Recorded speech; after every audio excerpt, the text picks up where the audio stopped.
जय श्री राधे राधे। देखिए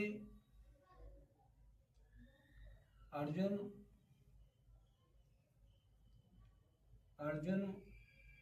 दंडक वन को गए, भगवान शंकर जी की आराधना करने के लिए वहां पहुंचे। वहां उन्होंने भगवान शंकर जी को फूल आदि से मनाया और वे आराधना करने लगे। रोजाना स्नान करते वहां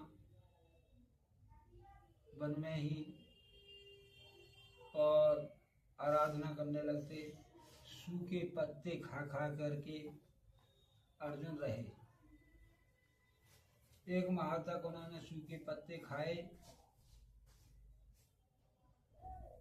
फिर दूसरे माह में उन्होंने शपथ ग्रहण की कि मैं कुछ नहीं खाऊंगा। तो वो एक अंगूठे के बल पर खड़े हो गए, भगवान शंकर जी के ध्यान में लग गए,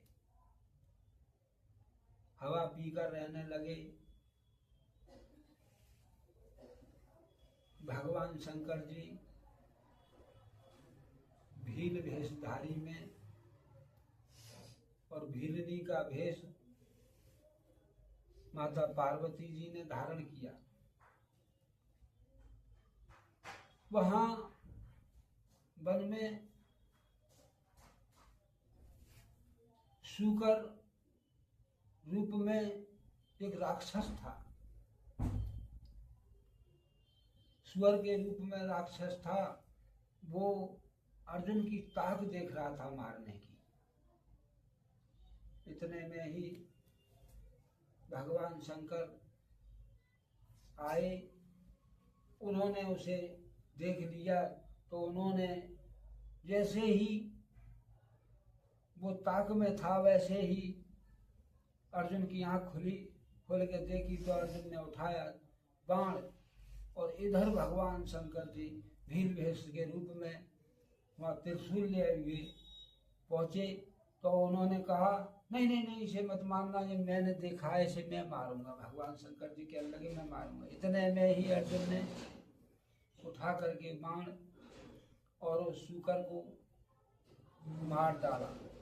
वो सूकर राक्षस रूप में था, राक्षस था। वो सूकर का रूप धारण करके अर्जुन को मारना चाहता था। फिर इसी बात पर भील भेषधारी भगवान शंकर से सनासनी हो गई। सनासनी हो गई तो अर्जुन भगवान भील भेषधारी पर धनुष बाण लेकर बरसाने लगे बाण। भगवान शंकर जी ने उसके बाणों को हाथ से पकड़ लेते थे और उनके कोई भी बाण नहीं चुभा। और चुभी कैसे जाता उसे हम भगवान शंकर जी के भला कौन बाण मार सकता है। वो चाहे तो दुनिया को पलट दें। उनमें महान शक्ति अपरंपार लीला है उनकी। तो झड़ी लगा दी अर्जुन ने। उनके पास में मार मार बाण भगवान शंकर जी के यहाँ झड़ी लगा दी। जब सब बाण खत्म हो गए तो अर्जुन ने फिर धनुष बाण से ही हाथ हिलाना शुरू कर दिया उनके मारने तोड़ने। भगवान शंकर जी ने उसे भी धनुष को तोड़ डाला। फिर इसने अर्जुन ने फिर तलवार निकाली। तलवार निकाल करके फिर प्रहार किया। जब प्रहार किया तो भगवान शंकर जी ने उसे भी तोड़ के दो टुकड़े कर दिए। वैसे ही हाथ फटकता रहा। भील भेषधारी भगवान शिव ने उसे दोनों हाथों में दबोच करके उसे बेहोश कर दिया अर्जुन के लिए। जब बेहोश कर दिया तो कुछ देर बाद होश में आया। उसने सोचा कि भगवान शंकर जी को मैंने नमन किया है, मैं कहीं वही तो नहीं है। उसने वो फूल चढ़ाए थे, वो बात याद उसे आ गई। तो जब भगवान शंकर जी बोले भील भेषधारी में इधर माता पार्वती जी उधर खड़ी थी दूरी पर, उन्हें गौरी शंकर के रूप में उन्हें प्रणाम किया अर्जुन ने। भगवान शंकर जी कहने लगे, अर्जुन जैसा मैंने सुना था वैसा ही सत्य है। आप तो देवताओं से भी बढ़ के हो, तुम्हें तो इंद्र भी नहीं जीत सकता, तुम्हें राक्षस भी नहीं जीत सकते, मानवों की तो औकात ही क्या है। भगवान शंकर जी कहने लगे, अर्जुन मैं तुमसे अति प्रसन्न हूँ, जो मांगना चाहो सो मांग सकते हो। अर्जुन कहने लगे, विष्णु प्रभु आप हम पर कृपा करते हैं तो मैं आपसे अस्त्र मांग लूँ। मांगिए मांगिए। तो अर्जुन ने पशुपास्त्र अस्त्र मांगा। पशुपास्त्र अस्त्र मांगा। दूसरा अस्त्र प्रलय अस्त्र मांगा। भगवान शंकर जी ने दोनों ही अस्त्र प्रदान किए और प्रदान करने के बाद में भील भेषधारी अपने अंतर ध्यान हो गए। अर्जुन ने उन्हें अस्त्रों को उठाया, अपने धनुष बाण लेकर के अपने हस्तिनापुर लौट आए। 3 महीने के बाद आए तो वहाँ पांडवों ने देखा कि अर्जुन आ रहे हैं। सबने उनकी जय जयकार करी, उन्हें आसन डाला। माता कुंती को नमन किया उन्होंने और उनको आसन डाल के भोजन अच्छी तरह दिया। देखिए